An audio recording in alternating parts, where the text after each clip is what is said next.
That was Gates from the Menzingers.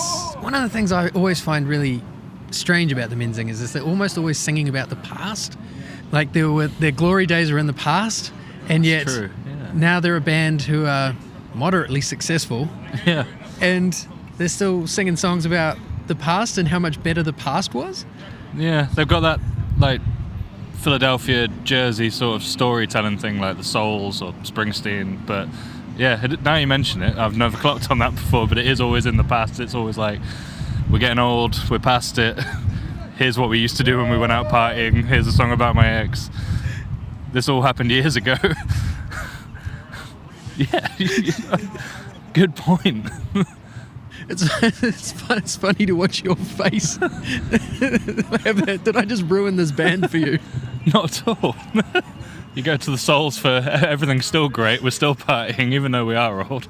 Menzingers like, oh shit, we're old. Well, let's look forward to the future. Are there any bands in particular you're looking forward to seeing today? There's a band on in about an hour called Cherrim. They're from Northern Ireland, all female sort of punk band. And I saw them at Bristol Booze Cruise last year and briefly saw them at 2000 Trees last year as well. They're really good, catchy sort of poppy melodies. And Goodbye Blue Monday as well. Scottish, angsty punk, which should be quite challenging on day 3 of Manchester Punk Festival. Where's all the acoustic folk bands? You know what, I was actually saying that this morning. There needs to be like an outdoor stage here in the park, like a bandstand sort of thing, and someone with like a kazoo and an acoustic guitar and a drum on their back or something. Bring down Days and Days and AJJ and, have a really good Sunday. Beans on toast is what you need on a Sunday morning at a festival, really, isn't it? The food and the singer. Yeah, he appeared on the very first episode of this podcast, actually. Yeah. We kept bumping into him at Frank Turner's festival last evening. He just seemed to be running the whole show. He's one of those guys that seems to get involved in every aspect of the thing, from putting out barriers for the queuing system at a gig, or he was even collecting glasses in the pub later on that night. Hardest working man in folk punk. Well, we met at a festival. Do you remember how we met? I'm looking at it. I don't actually remember the moment, to be quite honest. No. But then we spent the next 4 days hanging out in the river and wandering around Slovenia. This friendship just was. Like it had always existed. It just came to pass. It was there. But we met at a festival. We're at another festival. Does that mean the next time I see you is going to be at a festival? Well, we do have another one lined up, funnily enough. We're going to see NoFX's last couple of UK shows. Well, you're going to both. I'm going to just the one in London and Slam Dunk. That's next month. That's coming up quick. Ah, that's right. I will. I'll see you there. Yeah. And thanks for reminding me, because I'd forgotten. It's okay. If you need a PA, then I could use a side hustle. I've become really transfixed on the fact that I'm going to Austria. I'm going to see NoFX's last show in Austria and S-Bam Fest. Is that how you say it? Spam. I say spam like the luncheon meat. S-Bam? It's got the 2 dots above the A, isn't it? So Spam? Spam? Spam. I'm going to get a lot of mail. But yeah, I agreed to go to Austria to see that show because they're playing The Decline. A song that was very important to us when we were in Slovenia. And we only heard it once the whole time after shouting at someone on the beach to put it on.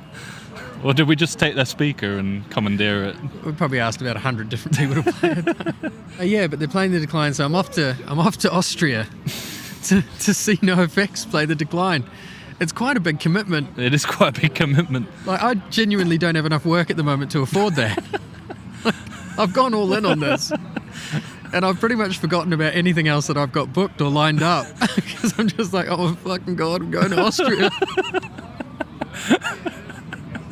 Well, I'm going to Barcelona to see them play The Decline, which is a happy accident because I was going that weekend anyway, again to see NoFX, because I'm a nerd like that and I follow these people around. And they're also playing The Decline there, so if it works out a bit cheaper and you can sell your ticket, come to Barcelona with me.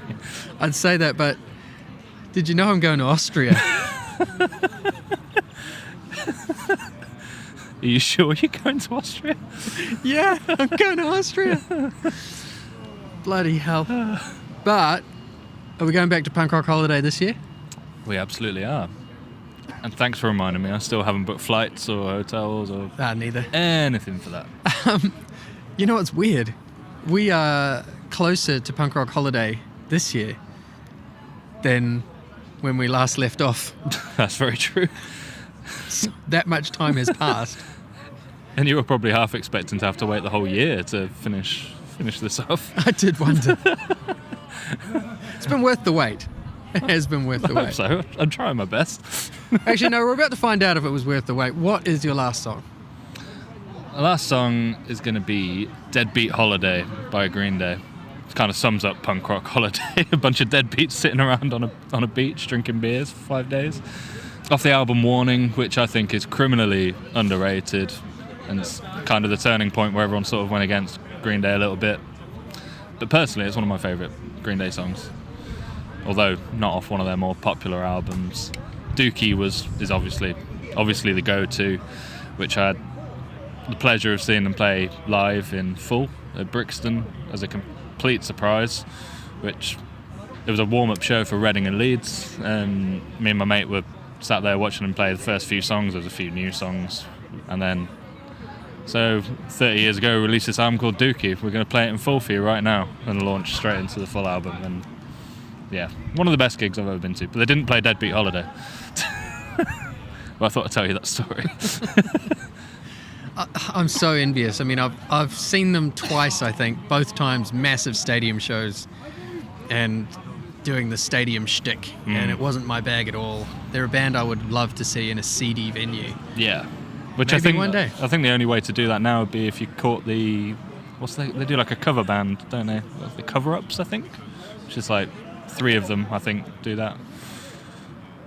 Which I think they do like club shows and stuff, but they typically keep it quite secret. But yeah, I think the days of seeing Green Day in a small venue, unless it's like a one-off like that, are gone, I think, sadly.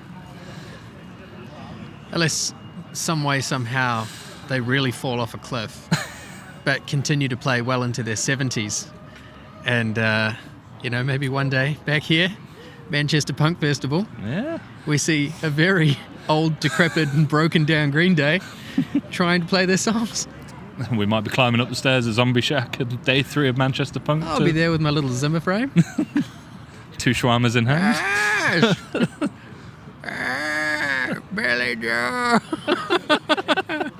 And he's up there on the what? Turn it off.